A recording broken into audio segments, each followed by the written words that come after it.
Hundreds of people protested across Brazil against President Jair Bolsonaro's management of the COVID-19 pandemic. Myanmar's national media confirmed the nation under military control, and a state of emergency has been declared for 1 year. Hospitality workers in Hungary have taken to the streets to the capital to protest against coronavirus lockdown restrictions.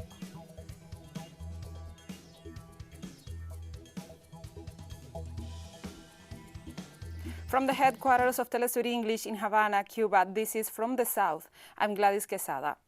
Hundreds of people have protested across dozens of cities of Brazil against President Jair Bolsonaro's management of the COVID-19 pandemic. The largest protest was in the capital, Brasilia, where more than 200 rallied in the iconic Exo Monumental Avenue, waving banners and flags calling for the impeachment of Bolsonaro.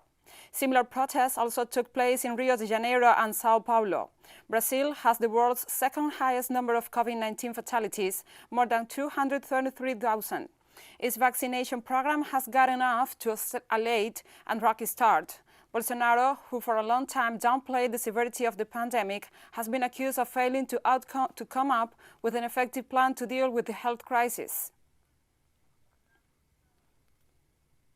Aqui no Stop Bolsonaro para dizer chega a esse governo genocida, esse governo que atenta contra os direitos humanos, que atenta contra o povo brasileiro, contra a saúde pública. E aí estamos, como resultado desse desgoverno, com mais...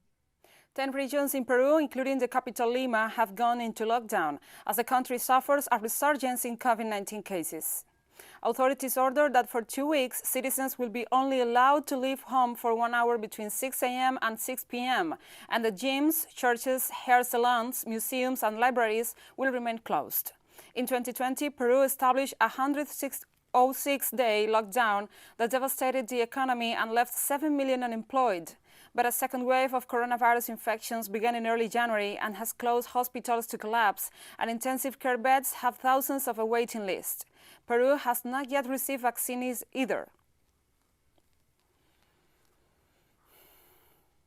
In place protective measures limiting travel outside the home from today until February 14th. Lockdown is focused and covers 10 of the 26 regions of our country.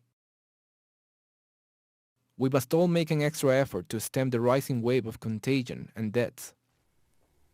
And flames continue to engulf the woodland area of Rio Negro province in Argentina after a week of wildfires that have already razed more than 10,000 hectares.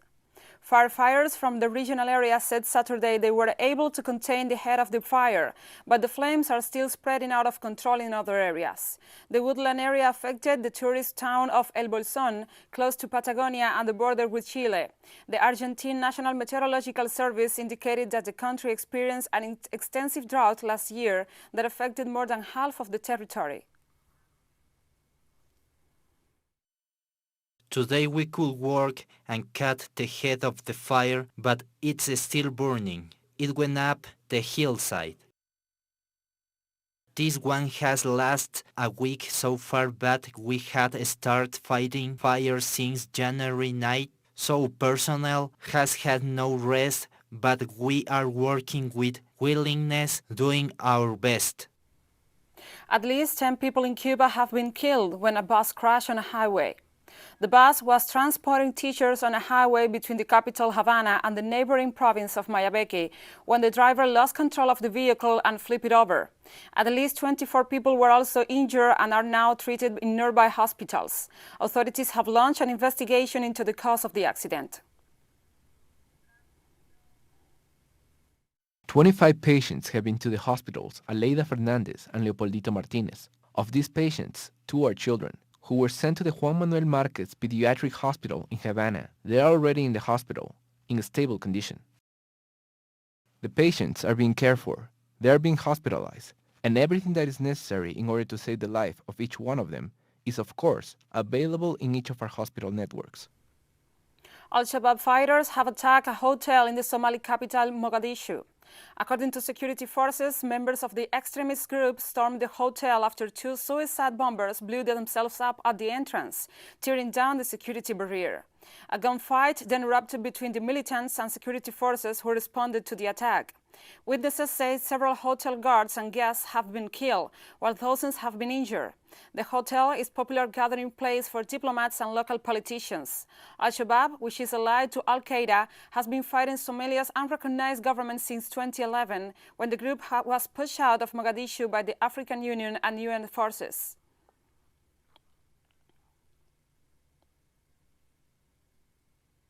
And Niger's Constitutional Court has confirmed that the second round of the presidential elections will be held on February 21st. The court noted that no candidate obtained an absolute majority of votes in the first round, which was held on December 27th. It had also thrown out an application by the opposition candidates to invalidate the results over alleged electoral negligence. The runoff will set ruling party candidate Mohamed Bazoum, who polled 39.1% of the votes, against former President Mahamat Ousmane, who had 16.9%. Incumbent President Mahamadou Issoufou is stepping down after two 5-year terms, which is expected to lead to Niger's first transfer of power between two democratically elected presidents. The court receives the request of the President of the Independent National Electoral Commission in the form, validates and proclaims the final results of the first round of the presidential elections of December 27, 2020. Notes that no candidate has obtained an absolute majority of votes in the first round. Notes that the candidates who came first in the first round are Mohamed Bazoum, with 1,879,629 votes, or 39.30%. Mahamat Ousmane, with 812,412 votes, or 16.98%. Nigeria's newly appointed Chief of Defense Forces has promised to defeat Boko Haram and restore peace in the northeastern Borno state.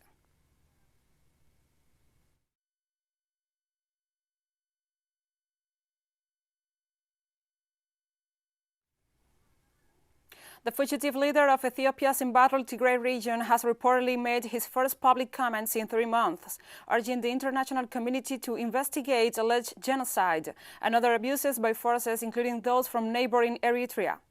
It was not immediately possible to verify the audio comments by Debretsion Gebremichael, posted late Saturday by a media outlet. According to the audio file, the fugitive leader urged Tigray residents to continue the struggle. He has been on the run since fighting broke out in early November between government troops and the Tigray People's Liberation Front. The European Union has been widely criticized for its decision to place export controls on COVID-19 vaccines produced within the bloc. The World Health Organization slammed the decision. It said would potentially jeopardize the fight against the virus. The EU introduced the measure on Friday amid a row with vaccine manufacturers over delivery shortfalls. The set of controls are poised to affect about 100 countries worldwide, including the United Kingdom, United States, Canada, and Australia.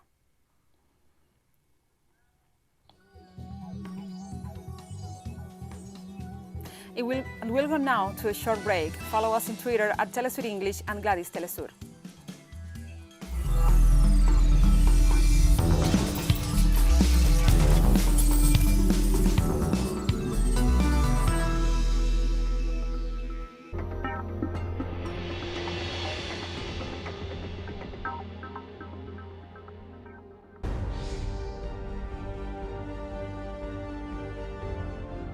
Acompañamos a los pueblos que resisten en cada una de sus luchas.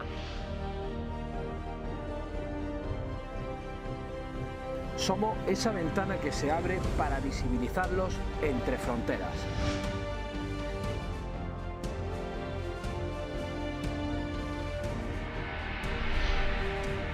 Thursdays, only on teleSUR.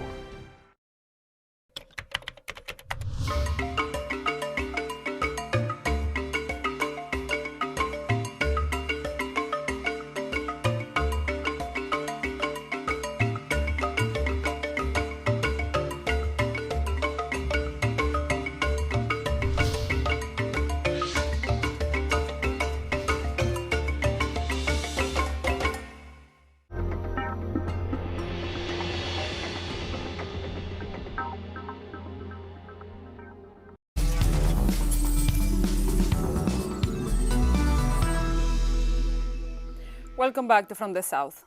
On Sunday, Myanmar's national media confirmed that the nation is under military control and a state of emergency has been declared for 1 year.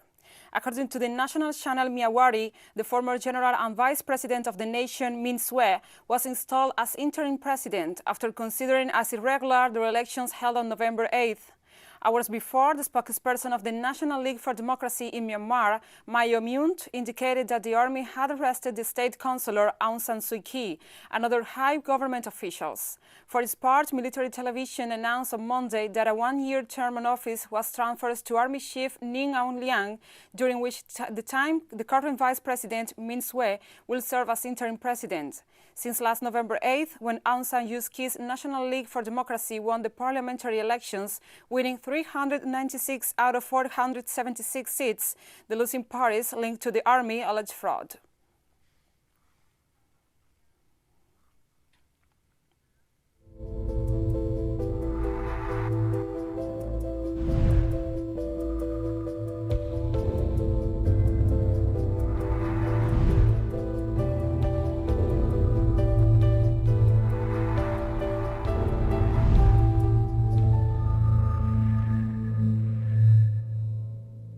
Algeria has started rolling out COVID-19 vaccines in the city of Blida, where the country's first case was reported in early 2020.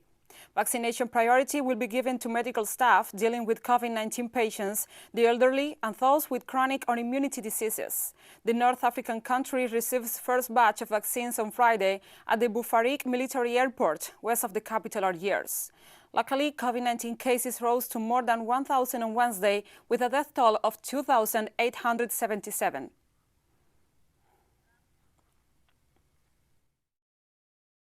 If you remember last March, we started with masks, medicine sets, PCR tests, etc. Today, thank God, we don't forget the victims, especially among the medical profession and all citizens, and we hope to continue our work.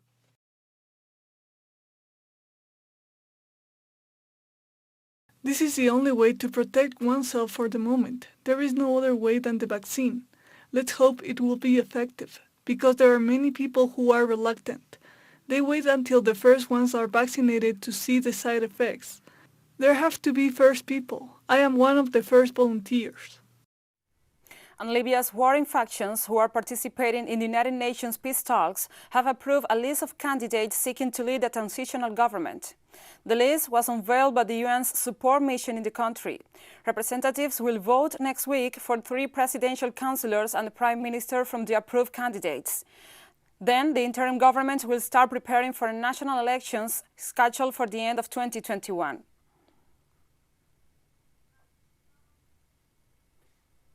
الحوار بمجلسي النواب والدولة اجتماعا على مدى يومي 22 و 23 من شهر يناير 2021 بمنطقة بوزنيقة بضواحي العاصمة الرباط، حيث تم خلال هذا الاجتماع مراجعة ما سبق التوافق عليه. A renewed Chinese health specialist Song Nasan has said he's hopeful the United States can deepen cooperation with his country in the fight against the COVID-19 pandemic as the Biden administration now looks to take control over its domestic crisis. Sun, who received China's highest state honor, the Medal of the Republic, in recognition of his outstanding contribution to fight against COVID-19, said he is more optimistic about the U.S. strategy in the battle against the virus under the new administration.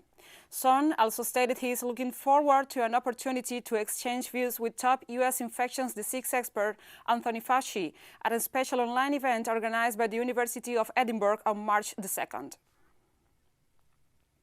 改善的话，对美国、对全世界、对美中的关系都会有比较好的影响，特别是要是能够通过我们学者之间互相的交流。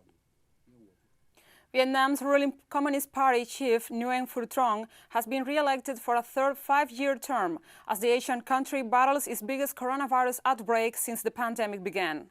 Truong's re-election as party general secretary came at 5 yearly party congress in Hanoi, where over 1,000 party delegates from across Vietnam are concluding 8 days of meetings to pick a new leadership team.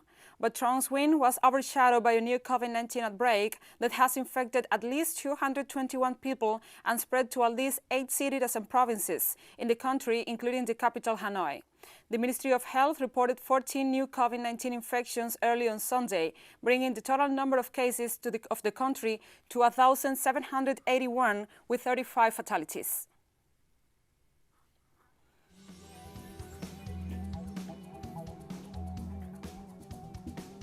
And we have more news coming up after a final short break, so stay with us.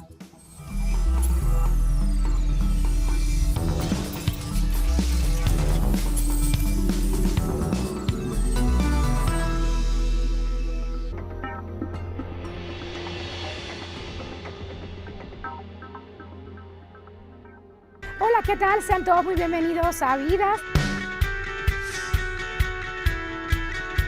Hay lugares donde el arte se unifica con el orgullo de los pueblos.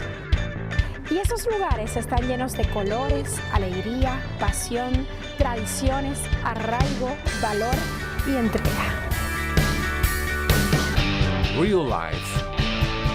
Fridays. Only on teleSUR.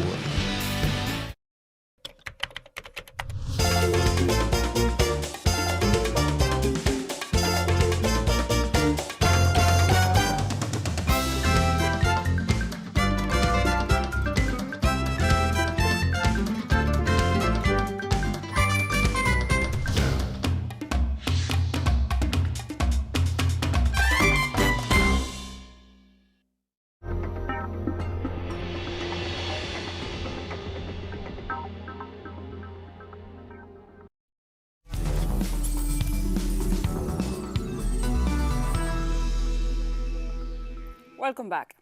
Hungarian hospitality workers have taken to the streets of the capital, Budapest, to protest against coronavirus lockdown restrictions. Protesters demanded that the government lifts restrictions and allows restaurants to open, as the country has been in lockdown since November 11th. Pandemic restrictions were extended on Thursday until March the 1st, and many business owners complained that they have received little or none of the government's promised financial assistance. The government also set penalties for breaking pandemic restrictions.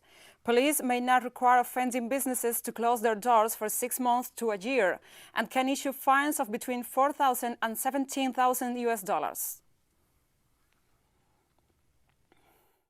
We've been closed for 4 months, and we don't really know what to do with the subsidies the government is giving. The point for us is that our right to work is taken. I think we need to protest as long as the government doesn't feel the pressure and doesn't back off, as it had happened in Poland and in Italy. And Portugal has closed its borders with Spain on January 31st to stop the spread of COVID-19. Citizens will also not be able to travel abroad except in special cases for the next 2 weeks. This will last until February 14th at 11:59 p.m. Before the closure, there was some movement in the border area, but at the moment it is quieter, and there is not too much traffic along the border. I assume that people are paying attention to the border controls and respecting the restrictions imposed in the country.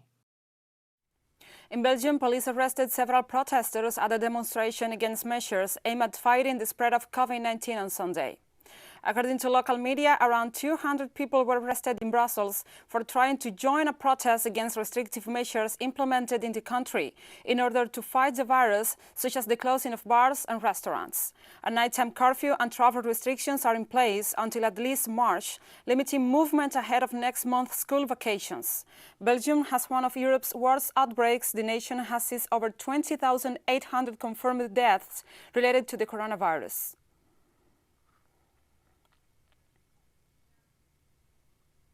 In the United States, a massive fire has engulfed a New Jersey recycling plant. The blaze broke out around Friday midnight at the Atlantic Coast Fibers plant in Passaic. Officials have warned that the plant could burn for days. The mayor of Passaic said that there were at least 2 explosions, one involving a truck with gas tanks on it. Now authorities fear the flames could spread to a nearby chemical factory.